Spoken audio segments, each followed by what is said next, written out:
नमस्कार दोस्तों, एवरीथिंग अभिषेक YouTube channel पे मैं अभिषेक आप सभी का स्वागत करता हूं।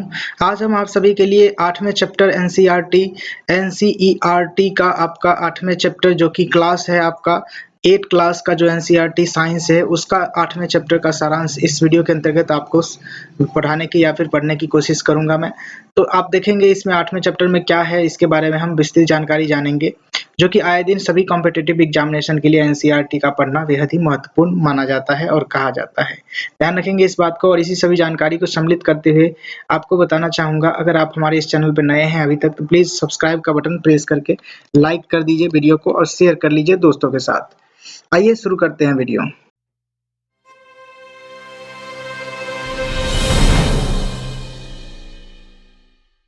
सबसे पहले देखेंगे तो यहाँ पर देख सकते हैं चैप्टर का नाम आपको दिख रहा होगा, कोशिका या फिर कोशिका की संरचना एवं प्रकार्य को हम जानेंगे इस वीडियो के माध्यम से। और इस चैप्टर में हम जानेंगे कोशिका के बारे में। इससे पहले भी हम कोशिका के बारे में जान चुके हैं 6th क्लास के अंतर्गत, और इसमें फिर से हम जानेंगे कोशिका के बारे में।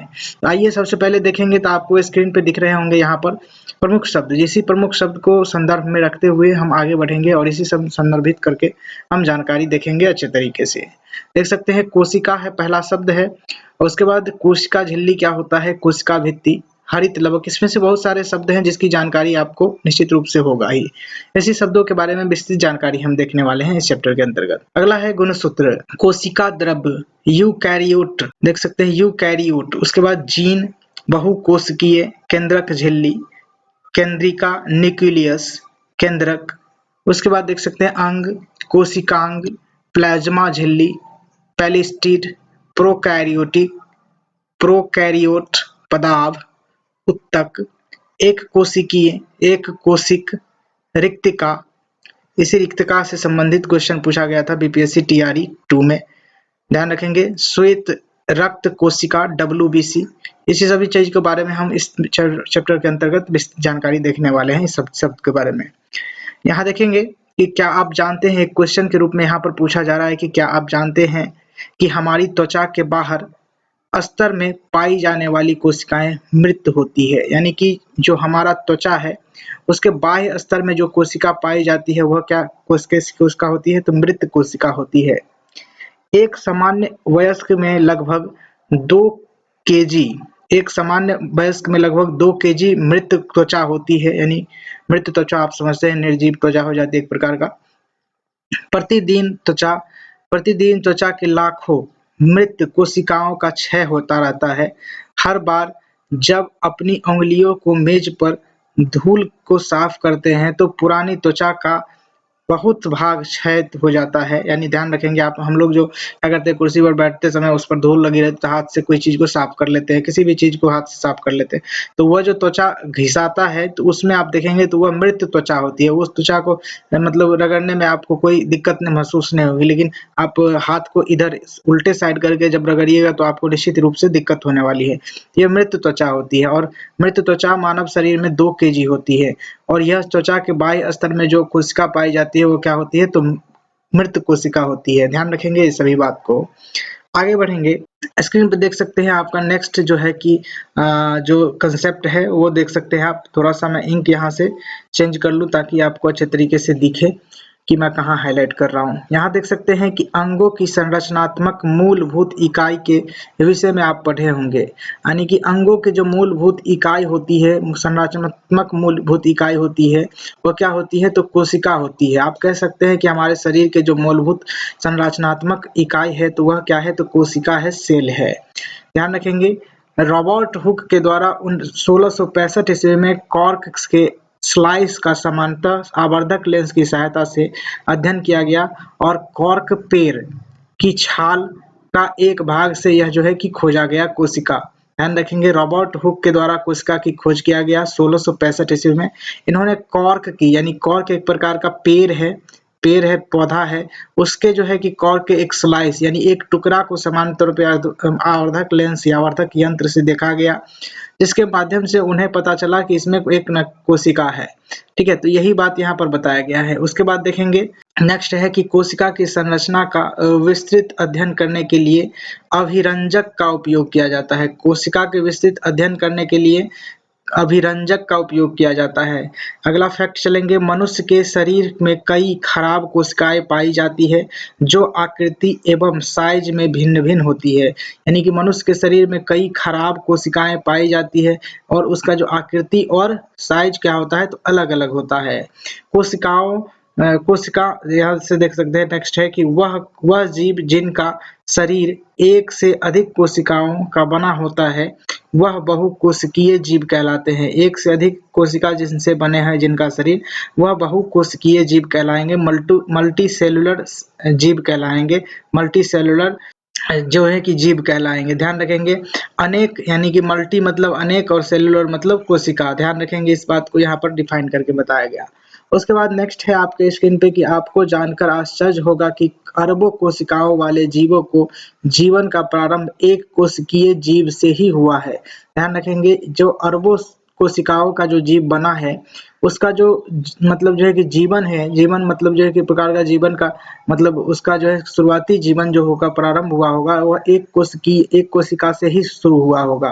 ध्यान रखेंगे, जैसा कि जो एक निषेचित अंडा होता है, यानी कि एक निषेचित अंडा किस प्रकार का होता है तो एक कोशिकीय ही होता है, चाहे वो किसी भी जीव का अंडा हो, किसी भी चीज का अंडा हो। ध्यान रखेंगे इस बात को।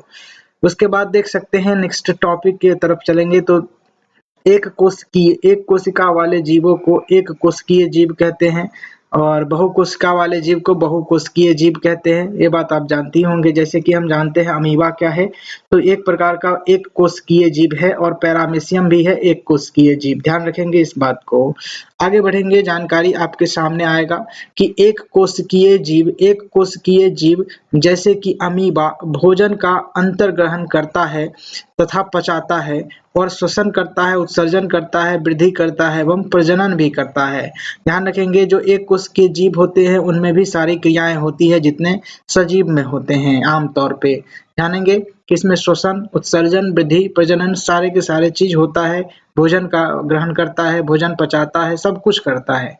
उसके बाद देखें तो बहुकोशिकीय जीवों में यह सभी कार्य विशिष्ट कोशिकाओं के समूह द्वारा संपादित किए जाते हैं। यानी बहुकोशिकीय में जो होते हैं इस प्रकार के कार्य जैसे कि भोजन का अंतर्ग्रहण करना, श्वसन करना, उत्सर्जन करना, ये सारे प्रजनन करना, तो ये जो क्रिया होती है वह बहुकोशिकीय जीव में किस प्रकार से होती है तो यह सभी कार्य जो है कि विशिष्ट कोशिकाओं के समूह द्वारा संपादित किए जाते हैं। यानी कि बहुत सारे कोशिकाओं के समूह द्वारा यानी उत्तकों के द्वारा संपादित किए जाते हैं। कोशिकाओं का यह समूह उत्तक का निर्माण करते हैं। देखिए यहाँ पर बता भी गया है कि कोशिकाओं का यह समूह क्या करता है तो उत्तक का निर्माण करता है तथा विभिन्न उत्तकों के द्वारा हम क्या करते हैं तो अंगों का निर्माण हो जाता है। विभिन्न उत्तकों द्वारा अंगों का निर्माण होता है। कोशिका के द्वारा उत्तक का निर्माण, बहुत सारे कोशिका मिलकर के उत्तक का निर्माण करते हैं और बहुत सारे उत्तक मिलकर के अंगों का निर्माण करते हैं। ध्यान रखेंगे, यह कंसेप्ट बेहद ही इम्पोर्टेंट है। उसके बाद आप देख सकते हैं यहाँ पर नेक्स्ट जानकारी के तौर पे आपको और चीज बताया गया है। तो यहाँ पर देख सकते हैं कि वास्तव में अमीबा की कोई सुनिश्चित आकृति नहीं होती है। वास्तव में क्या है तो अमीबा की कोई सुनिश्चित आकृति नहीं होती है। यह अपनी आकृति बदलता रहता है। इसके जो है कि मुख्य शरीर से बाहर की ओर प्रवर्ती लंबाई के प्रवर्ध उभरते रहते हैं। ध्यान रखेंगे, इसके जो मुख्य शरीर से क्या होते हैं, शरीर के बाहर की ओर प्रवर्ती लंबाई के प्रवर्ध उभरते रहते हैं, उभरते हुए दिखाई देते हैं। इन्हें क्या कहते हैं तो इन्हें हम पदाव कहते हैं। इन्हें क्या कहते हैं तो पदाव कहते हैं। जैसा कि आप जानते भी होंगे, 7वीं क्लास में पढ़ चुके होंगे क्या, तो 7वीं क्लास के जो एनसीईआरटी है उसमें भी दिया गया है यह बात। और यह प्रवर्ध अमीबा की गति के समय अथवा भोजन अधिग्रहण करते समय बनते एवं बिगड़ते हैं। यानी कि एक प्रकार से आप समझ ले कि भोजन करने के लिए जो है कि इसका जो है किस प्रकार से होता है तो वह प्रवर्ध जो होता है इसका बढ़ते घटते रहता है, बनते और बिगड़ते रहता है, तो इसको ध्यान दीजिएगा। उसके बाद यहाँ से देखेंगे तो मनुष्य के रक्त में पाई जाने वाली श्वेत रक्त कोशिकाएं, मनुष्य के रक्त में पाई जाने वाली कौन सी कोशिका है तो श्वेत रक्त कोशिका है, जिसे WBC के नाम से हम जानते हैं। वह भी क्या होता है तो कोशिकाएं भी एक कोशिकीय संरचना का उदाहरण है। यानी कि जो हमारे खून में जो पाया जाता है WBC उसका भी संरचना किस प्रकार से है तो एक कोशिकीय है। जो अपनी आकृति बदलती रहती है। ध्यान रखेंगे इस बात को, जो WBC है अपनी आकृति बार-बार बदलती रहती है, जैसे कि एक कोशिकाएं की संरचना होती है उसी प्रकार की उसकी भी संरचना होती है। यहाँ पर देखेंगे कि WBC एक कोशिका है, जबकि अमीबा एक पूर्ण विकसित जीव है। यानी कि WBC क्या है, तो मात्र एक कोशिका है, और जो अमीबा है वह एक कोशिकीय पूर्ण विकसित जीव है जिसका स्वतंत्र अस्तित्व है। ध्यान रखेंगे इस बात को। नेक्स्ट आपके सामने की कोशिकाएं समांतर गोलीय, चपटी, गोल अथवा लंबी होती है, और कुछ कोशिकाएं की लंबाई जिनके दोनों सिरे नुकीले होते हैं, मतलब कुछ कोशिकाएं की इस प्रकार से भी होती है, दोनों सिरे नुकीले होते हैं। इनका आकार तुर्क रूप होता है। तुर्क रूप मतलब इस तरीके से होता है। उसके बाद देखिए कभी-कभी कोशिकाएं बहुत लंबी होती है और कुछ कोशिकाएं शाखान्वित होती है। जैसे कि कुछ कोशिकाएं होंगे उसमें शाखान्वित इस तरीके से होंगे, ठीक है, तो इसको बोलते हैं शाखान्वित होते हैं। जैसे कि तंत्रिका कोशिका, यानी तंत्रिका कोशिका जो होती है शाखान्वित कोशिका होती है। ध्यान रखेंगे तंत्रिका कोशिका किस प्रकार की कोशिका होती है, शाखान्वित कोशिका होती है। तंत्रिका कोशिका संदेश प्राप्त कर उनका स्थानांतरण करती है, और जिसके द्वारा हम यह जो है कि शरीर में नियंत्रण एवं समन्वय कार्य को कर पाती है। इसको ध्यान रखेंगे, समन्वय कार्य को कर पाती है।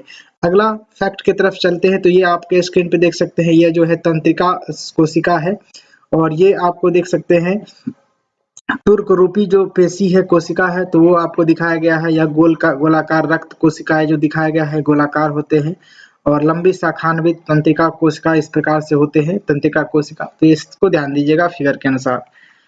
ध्यान रखेंगे जब सजीवों की बात करें तो सजीवों में कोशिकाओं का साइज 1 मीटर का 10 लाखवें भाग, ये देख सकते हैं 1 मीटर का 10 लाखवें भाग के बराबर छोटा होता है। ध्यान रखेंगे यह 1 मीटर का नहीं होता है सजीवों में कोशिका, यानी जितना 1 मीटर का लंबाई है उसके 10 लाखवें भाग समझ सकते हैं, 1 2 3 4 5 10 लाखवें भाग इसका जो होता है 1/10 लाखवें मीटर, यानी 1/10 लाख मीटर होता है। यानी आप कह सकते हैं इसको 10 के पावर माइनस का 6 ठो जीरो है ना, तो 6 ठो इस तरीके से आप कह सकते हैं 1 2 3 4 5 6, तो इस प्रकार इतना मीटर होता है लंबाई एक कोशिका का लगभग। तो ये ध्यान रखेंगे, जिसे हम माइक्रोमीटर अथवा माइक्रोन के रूप में भी हम जानते हैं। 10 के पावर -6 मीटर होता है। उसके बाद आपको देखने को मिलेगा यहाँ से कि सबसे छोटी कोशिका का साइज आप जाने तो 0.1 से लेकर के 0.5 माइक्रोमीटर का हो सकता है, जो कि जीवाणु कोशिका होते हैं, जो कि जीवाणु में जो पाए जाते हैं कोशिका, वह उसकी जो लंबाई होती है 0.1 से लेकर के 0.5 तक होती है। और सबसे बड़ी कोशिका आप जाने तो शुतुरमुर्ग के अंडा होता है। सबसे बड़ी कोशिका किसका होता है, शुतुरमुर्ग का अंडा, जिसका साइज देखें तो 170 mm से लेकर के 170 mm इंटू 170 mm से 170 mm इंटू 170 इंटू 130 mm होता है। इसको आप ध्यान रखेंगे। अगला है कि मुर्गी का एक अंडा उबालिए।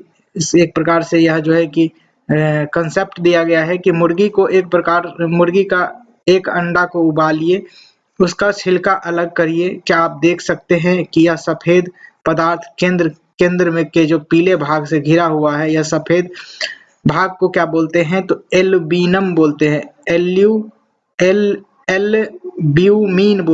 एल्ब्यूमिन बोलते हैं। सफेद जो भाग होता है अंडा के, उसको क्या बोलते हैं, एल्ब्यूमिन बोलते हैं। इसको ध्यान रखेंगे, एल्ब्यूमिन बोलते हैं, जो उबालने पर ठोस में परिवर्तित हो जाता है। और पीला जो भाग होता है उसे योक कहते हैं। पीला भाग योक है। पीला भाग क्या है, तो योक है। यह एक एकल कोशिका का भाग है। यह जो है क्या है, तो यह जो पीला वाला भाग है वह क्या है, तो एकल कोशिका, यानी एक ठो कोशिका का एक भाग है। ध्यान रखेंगे इस बात को। उसके बाद चलेंगे नेक्स्ट टॉपिक की तरफ। तो नेक्स्ट जो है कि आपका फैक्ट आपके स्क्रीन पे कि आवश्यक नहीं है कि हाथी की कोशिकाएं चूहे की कोशिकाओं से बहुत अधिक बड़ी होंगी। और जो है कि कोशिका के साइज के बारे में यहाँ पर कहा जा रहा है कि कोशिका साइज का संबंध उसके प्रकार से है, उदाहरण के लिए तंत्रिका कोशिकाएं हाथी एवं चूहे दोनों में ही लंबी एवं शाखान्वित होती है। ध्यान रखेंगे, जो हाथी एवं चूहे की कोशिका की जब हम बात करें तो दोनों में लंबी एवं शाखान्वित होती है, यानी कि दोनों में तंत्रिका कोशिकाएं होती है और जो है कि जो नॉर्मल कोशिकाएं होती है उस प्रकार से भी होती है। तो ये ध्यान रखने की बात है। यह संदेश का स्थानांतरण का कार्य करती है, यानी कि जो शाखान्वित कोशिका होती है, चाहे वो हाथी में हो चाहे चूहे में हो, दोनों ही क्या करते हैं तो संदेश का स्थानांतरण करते हैं।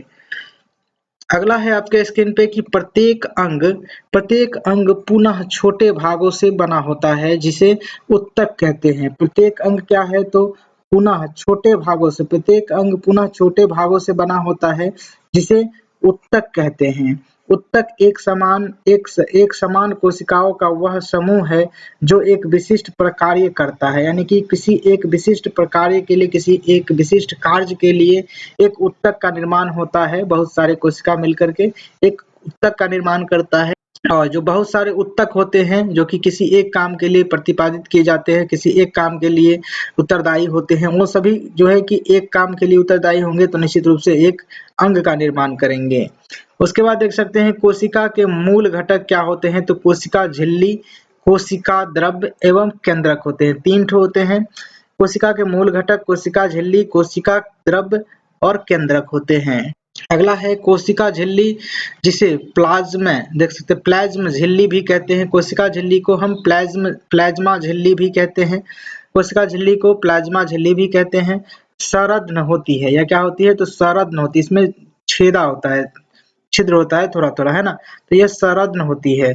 विभिन्न पदार्थों के कोशिका में आवागमन का नियमन करता है, यानी विभिन्न पदार्थों का जो है कोशिका में नियमन करता है, आदान प्रदान करता है।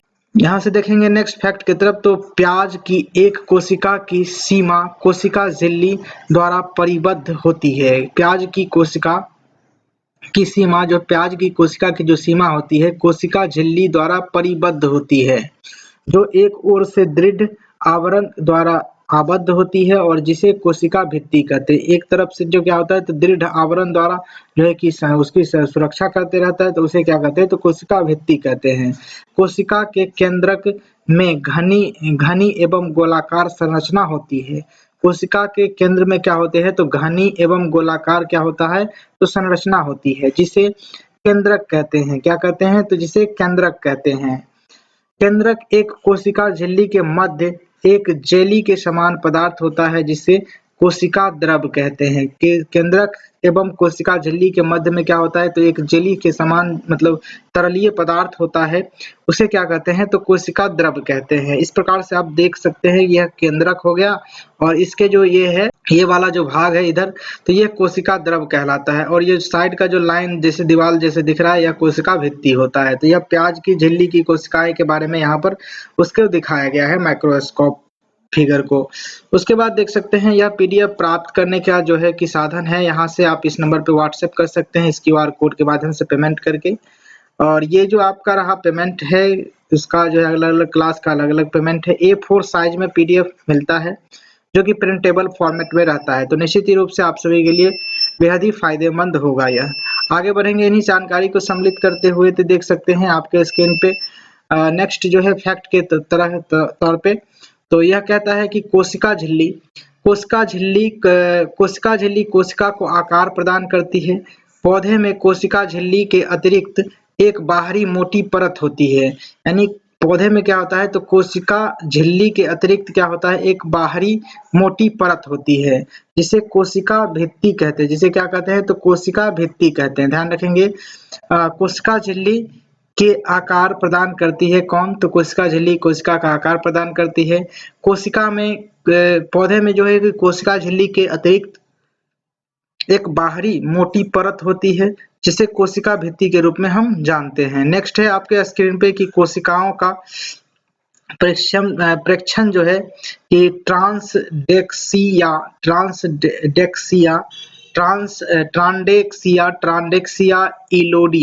ट्रांडेक्सिया इलोडिया अथवा रोइया की पत्ती के झिल्ली में किया जा सकता है। ध्यान रखेंगे यह कोशिका जो है कोशिका का प्रेक्षण आप ट्रांडेक्सिया इलोसिया अथवा रोइया की पत्ती की जो झिल्ली होती है उसमें आप कर सकते हैं। यहाँ पर देखेंगे तो कुछ फैक्ट दिया गया है। आयोडीन विलयन के एक बूंद डालकर इस पर, यानी कि इसमें आयोडीन विलयन किसमें, तो कांच के जो स्लाइड है उस पर आप रखें, जो किसी भी प्रकार का जो कोशिका के जो आप जांच करेंगे तो किससे, आयोडीन के विलयन से करेंगे।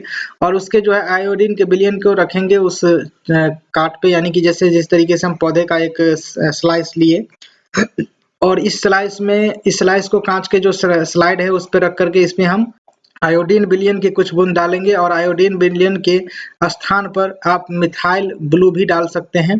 ध्यान रखेंगे आयोडीन विलयन जो काम करेगा वही मिथाइल ब्लू भी काम करेगा। 1 से 2 बूंद डालेंगे तब हम जा करके इसको देख सकते हैं। इस प्रकार से देख सकते हैं, इस प्रकार से आपको दिखेंगे कि माइक्रोस्कोप से आप देखिएगा तो ध्यान रखेंगे। तो यहाँ पर केंद्रक झिल्ली दिखाई देगा जो कि इस प्रकार से रहता है। केंद्रक झिल्ली जो होता है जो कोशिका द्रव और मतलब जो है कि अंदर में जो यह द्रव रहता है उसको जो है कोशिका द्रव, और अंदर में जो द्रव होता है उसके केंद्रक में जो द्रव रहता है उसको जो है कि मतलब अलग करता है यह केंद्रक झिल्ली। और कोशिका द्रव आप इसे कहते हैं, केंद्रक आप इसे कहते हैं, जानी करेंगे कोशिका झिल्ली आप इसे कहते हैं। तो ये चीज आपको देखने को मिलेगा जिसमें कि मनुष्य के गाल कपोल कोशिकाएं आप देख सकते हैं। मनुष्य के यह गाल है तो गाल के जो कोशिका होती है इस प्रकार से होता है। नेक्स्ट आपके स्क्रीन पे कि यह एक जेली पदार्थ होता है। यह एक क्या होता है तो जेली पदार्थ जैसा जेली जैसे पदार्थ होता है जो कोशिका झिल्ली एवं केंद्रक के बीच में पाया जाता है। यह एक क्या होता है तो जेली पदार्थ जैसा होता है जो कोशिका झिल्ली एवं केंद्रक के बीच में पाया जाता है, जो कोशिका के अन्य संघटक अथवा कोशिकांग कोशिका द्रव में ही पाए जाते हैं। ध्यान रखेंगे कोशिका के अन्य संघटक अथवा कोशिकांग जो होते हैं कोशिका द्रव में ही पाए जाते हैं। और यह जो होते हैं यह माइटोकॉन्ड्रिया, गोल्गी काय, राइबोसोम इत्यादि में आपको यह देखने को मिलेगा कोशिकांग। तो यह ध्यान रखेंगे, यह इंपोर्टेंट होगा। उसके बाद देख सकते हैं आगे आपके स्क्रीन पे जो इंपॉर्टेंट होगा वह दिख रहा होगा। तो यहाँ पर देख सकते हैं जो नेक्स्ट है टॉपिक के रूप में, नेक्स्ट फैक्ट के रूप में कि सजीव कोशिका का यह एक महत्वपूर्ण संघटक है। समानतः यह गोलाकार होता है। सजीव कोशिका का मतलब यह कि एक महत्वपूर्ण संगठक है, कौन सा, तो कोशिका। और समानतः यह क्या होता है तो गोलाकार होता है। यह कोशिका के मध्य, यह जो है कि कोशिका के मध्य भाग में स्थित होता है और इसे सरलता पूर्वक अभिरंजित करके सूक्ष्मदर्शी के नीचे आसानी से देखा जा सकता है। केंद्रक कोशिका द्रव के एक झिल्ली द्वारा अलग रहता है। केंद्रक जो होता है कोशिका द्रव से जो है कि एक झिल्ली द्वारा अलग रहता है जिसे हम केंद्रक झिल्ली के नाम से हम जानते हैं, अथवा केंद्राक आवरण जो बोलते हैं उसे भी कह सकते हैं हम, केंद्रक झिल्ली या फिर केंद्राक आवरण भी कह सकते हैं। उसके बाद नेक्स्ट जो टॉपिक है कहता है कि उच्च आवर्धन क्षमता वाले सूक्ष्मदर्शी द्वारा देखने पर हमें केंद्रक की एक छोटी सघन संरचना दिखाई देती है। इसे केंद्रका अथवा न्यूक्लियोस केंद्रका अथवा न्यूक्लियोस कहते हैं। इसे अतिरिक्त केंद्रक में धागे के समान संरचना भी होती है जो कि क्रोमोसोम अथवा गुणसूत्र कहलाते हैं। ध्यान रखेंगे जो क्रोमोसोम एवं गुणसूत्र क्या कहलाते हैं तो इसके जो केंद्रक में जो होती है धागे के समान जो संरचना होती है, किसी भी कोशिका के अंतर्गत हम बात कर रहे हैं तो किसी भी कोशिका के अंतर्गत आप देखेंगे तो एक उसके केंद्रक में आपको देखने को मिलेगा एक धागे के समान जो संरचना देखने को मिलता है वह क्रोमोसोम एवं गुणसूत्र के रूप में जानते हैं। यह जीन के धारक होते हैं। जीन के धारक कौन होते हैं तो क्रोमोसोम अथवा जो है कि गुणसूत्र को हम जीन के धारक कहते हैं, तथा आनुवांशिक गुणों अथवा लक्षणों के जनक से अगली पीढ़ी में स्थानांतरित करते हैं। यानी कि जो जीन होता है या फिर गुणसूत्र कह ले, गुणसूत्र जो होता है वह आनुवांशिकी गुणों को जो है कि एक दूसरे पीढ़ी में स्थानांतरित करने की काम करता है। गुणसूत्र कोशिका विभाजन के समय ही दिखाई देते हैं। गुणसूत्र जो होते हैं वह कोशिका विभाजन के समय ही आपको देखने को मिलेगा। उसके बाद यहाँ पर जानेंगे जीन क्या होता है तो जीन सजीव के अनुवांशिक की इकाई है। अनुवांशिक इकाई जो है सजीव में अनुवांशिक इकाई कौन है तो जीन है। इनके जो जनक हैं यह जो जनक से संतति को आनुवांशिक, यानी कि यह जो है कि जिनसे जनन हो रहा है उसके संतति को आनुवांशिक लक्षण के स्थानांतरण का नियंत्रण करते हैं। इसका अर्थ है कि आपके माता पिता के कुछ लक्षण उनसे आपको प्राप्त हुए होंगे। यदि आपके पिताजी की आंख भूरी है तो संभव है कि आपकी आंख भी भूरी हो सकती है। यदि आपकी माताजी के बाल घुंघराले हैं तो यह संभव है कि आपके भी बाल घुंघराले हो सकते हैं। तो यह इस प्रकार के जो लक्षण आपको देखने को मिलेंगे तो यह क्या है, तो आनुवांशिक लक्षण होते हैं। जो किनके द्वारा किया जाता है, तो यह जीन के द्वारा किया जाता है। ध्यान रखेंगे इस बात को, गुणसूत्र के द्वारा, क्रोमोसोम के द्वारा। परंतु जनक देख सकते हैं, जनक जो है कि प्राप्त विभिन्न जीन से संयुक्त होने के परिणाम स्वरूप लक्षण भिन्न भी हो सकते हैं। यानी कि आप देखेंगे कि सेम टू सेम नहीं हो सकते, इसमें भी डिफर हो सकता है। तो इस बात को यहाँ पर बताया गया है। उसके बाद नेक्स्ट जो टॉपिक है, नेक्स्ट जो थिंग्स है यहाँ पर देखेंगे, सजीव कोशिकाओं के समग्र संघटक को जीव द्रव या फिर प्रोटोप्लाज्म कह सकते हैं आप इसे। सजीव कोशिकाओं के समग्र संघटक को जीव द्रव या फिर प्रोटोप्लाज्म भी कहते हैं के नाम से जाना जाता है। इसमें कोशिका द्रव, केंद्रिका द्रव दोनों सम्मिलित होते हैं। इसमें जो क्या होते हैं, तो केंद्रिका द्रव और कोशिका द्रव दोनों सम्मिलित होते हैं। जीव द्रव कोशिका का जीवित पदार्थ होता है। जीव द्रव जो क्या होता है, तो कोशिका का जीवित पदार्थ कहलाता है।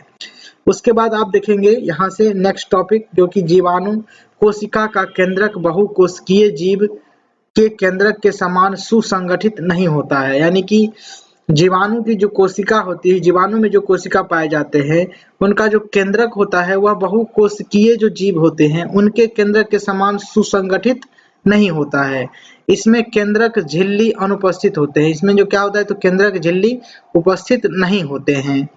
ऐसी कोशिकाएं जिनमें केंद्रक पदार्थ या फिर केंद्रक झिल्ली के बिना होते हैं वह क्या कहलाते हैं, तो प्रोकैरियोटिक कोशिका कहलाते हैं। यानी कि ऐसी कोशिका जिसमें केंद्रक झिल्ली नहीं पाई जाती हो तो वह क्या कहलाएगा, प्रोकैरियोटिक कोशिका कहलाएगा। इस प्रकार की जो कोशिकाएं वाले जीव होते हैं वह प्रोकैरियोट्स कहलाते हैं। इस प्रकार के जो जीव होते हैं प्रोकैरियोटिक कोशिका से जो बने जीव होते हैं उस कोशिका को, उस जीव को क्या कहते हैं, तो प्रोकैरियोट्स कहते हैं। जीवाणु और नील हरे सवाल, यानी जीवाणु और नील हरे सवाल इसके उदाहरण के रूप में आप रख सकते हैं इसे। और प्याज की झिल्ली एवं गाल की कोशिकाएं जैसी कोशिकाओं में झिल्ली युक्त सुसंगठित केंद्रक पाया जाता है, वे क्या कहलाते हैं, तो यूकैरियोटिक कोशिका कहलाते हैं, जिसे यूकैरियोट्स भी कहते हैं उस जीव को, जिसमें इस प्रकार के जो कोशिका पाए जाते हैं जिसमें कि झिल्ली युक्त रहते हैं, जिसके कोशिका में जो है कि केंद्रक झिल्ली अवस्थित रहते हैं, झिल्ली युक्त सुसंगठित केंद्रक पाया जाता है, तो वह यूकैरियोटिक कोशिका के रूप में हम जानते हैं इसे। अगला है कि प्याज की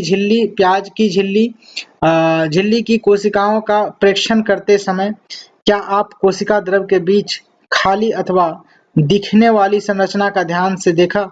इन्हें जो है क्या कहते हैं, तो रिक्तिका कहते हैं। रिक्तिका किसे कहते हैं, जो कोशिका में जो खाली भाग होता है, यानी कि आप समझ लें कि कोशिका के समय आप देख सकते हैं कि कोशिका द्रव के बीच जो खाली अथवा दिखने वाले जो भाग होते हैं वह क्या कहलाता है, तो रिक्तिका कहलाता है। नेक्स्ट है आपका ट्रेडोस्केंसिया देख सकते हैं,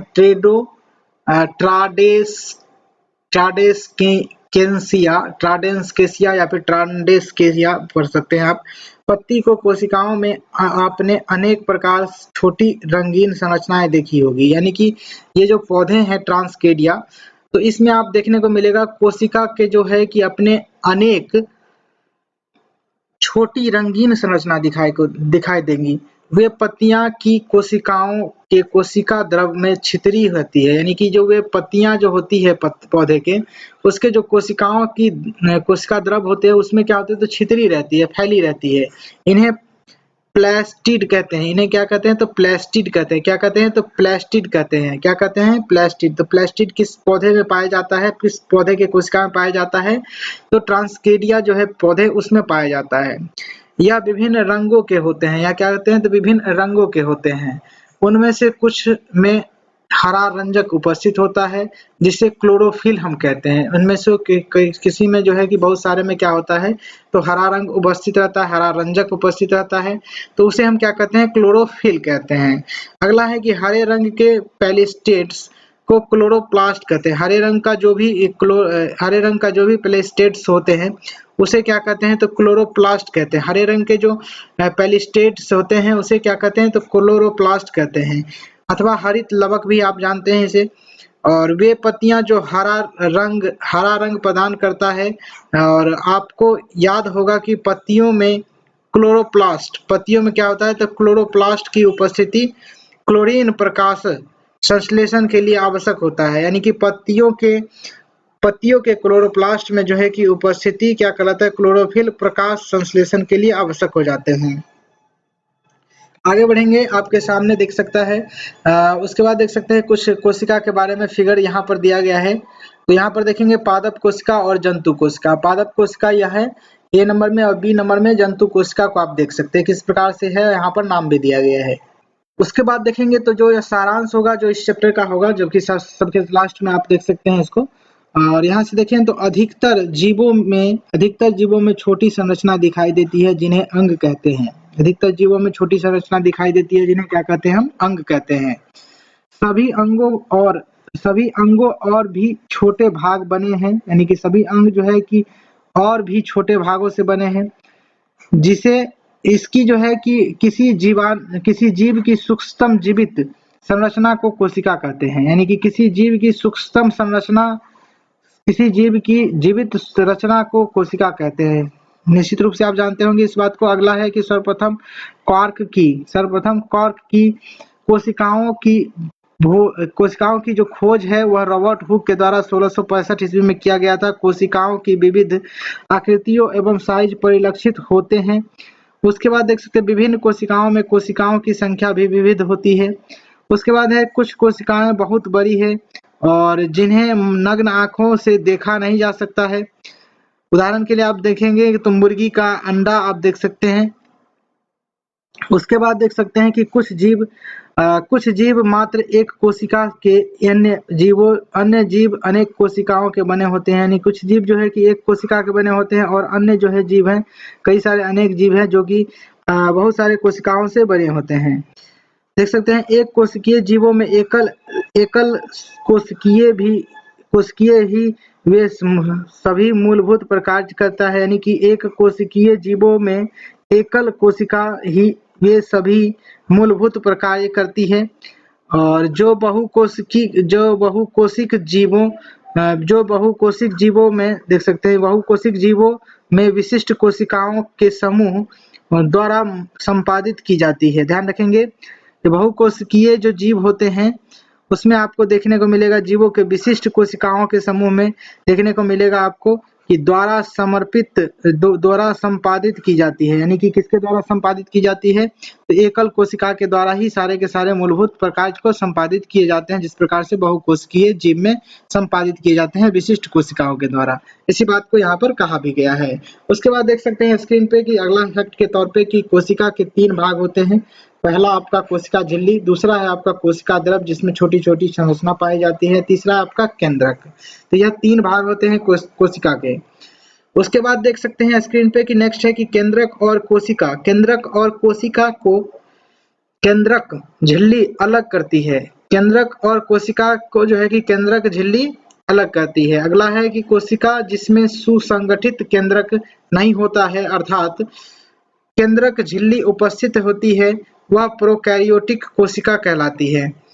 इसको ध्यान रखेंगे कि कोशिका जिसमें कि सुसंगठित केंद्रक नहीं होता है, अर्थात केंद्रक झिल्ली अनुपस्थित रहता है, वह क्या कहलाता है, तो प्रोकैरियोटिक कोशिका कहलाता है। जिसमें उपस्थित रहता है उसको यूकैरियोटिक कोशिका हम कहते हैं। तो पादप कोशिका जंतु कोशिका से भिन्न होता है क्योंकि इसमें कोशिका झिल्ली के बाहर से कोशिका भित्ति का निर्माण रहता है। उसके बाद देखेंगे नेक्स्ट है कि रंगीन संरचना जिन्हें पैलिस्टिड कहते हैं। रंगीन संरचना को क्या कहते हैं, तो पैलिस्टिड कहते हैं। केवल जो है कि पादप कोशिका में ही पाई जाती है। हर एक पैलिस्टिड जिनमें जो है कि क्लोरोफिल पाया जाता है उनमें देख सकते हैं कि क्लोरोप्लास्ट कहलाते हैं। जो आप देखेंगे तो जो पौधा इस प्रकार से होता है, जो पेलिस्टिड यानी कि एक प्रकार से पौधा ही आप इसे कह सकते हैं, पादप ही कह सकते हैं, कि हरे पेलिस्टिड होते हैं जिनमें उसमें क्लोरोफिल पाया जाता है। तो उसे ध्यान रखेंगे, क्लोरोफिल पाया जाता है और क्लोरोप्लास्ट कहलाता है, ध्यान रखेंगे। उसके बाद है कि पादप कोशिका में एक बड़ी केंद्रीय रिक्तिका होती है, जिसे जबकि कोशिका में अनेक छोटी-छोटी रिक्तियाँ होती है, फिर भी जो है कि एक प्रकार से रिक्तिका को ले जाती है बड़ी कोशिकाएं। तो इस बात को ध्यान रखेंगे, सांस लेने के लिए, भोजन करने के लिए, सभी चीजों के लिए। यहाँ पर देखेंगे कुछ ट्रू फॉल्स का जो स्टेटमेंट दिया गया है। तो एक कोशिकीय जीवों में एक ही कोशिका के होती है। तो क्या होता है, तो एक कोशिकीय जीव में जो होती है एक ही कोशिका होते हैं, ध्यान रखेंगे, यह सही है। उसके बाद देखेंगे पेशीय जो कोशिका है वह शाखान्वित होती है। बिल्कुल, यह जो है कि पेशीय कोशिका जो होती है वह शाखान्वित नहीं होती है, इस बात को ध्यान रखेंगे। जो तंत्रिका कोशिकाएं होती है वह जो है कि शाखान्वित होती है। उसके बाद है आपके स्क्रीन पे कि किसी कोशिकाओं के मूलभूत संरचना क्या होती है। तो यहाँ मूलभूत संरचना अंग दिया गया है, अंग नहीं होता है, जो है कि कोशिका ही होता है, कोशिका ही होता है, तो यह ध्यान रखेंगे। उसके बाद जो है कि लास्ट है आपके स्क्रीन पे कि अमीबा की आकृति अनियमित होती है। अमीबा की आकृति कैसी होती है, तो अनियमित होती है, इसका जो आंसर होगा ट्रू होगा। तो ध्यान रखेंगे। इन्हीं सभी जानकारी के साथ इस वीडियो को समाप्त करना चाहूंगा, और लाइक शेयर सब्सक्राइब करना मत भूलिएगा। Thank you for watching this video. जय हिंद, वंदे मातरम। नेक्स्ट वीडियो में आपके सामने नौवां जो चैप्टर है उसको लेकर के आने वाला हूँ।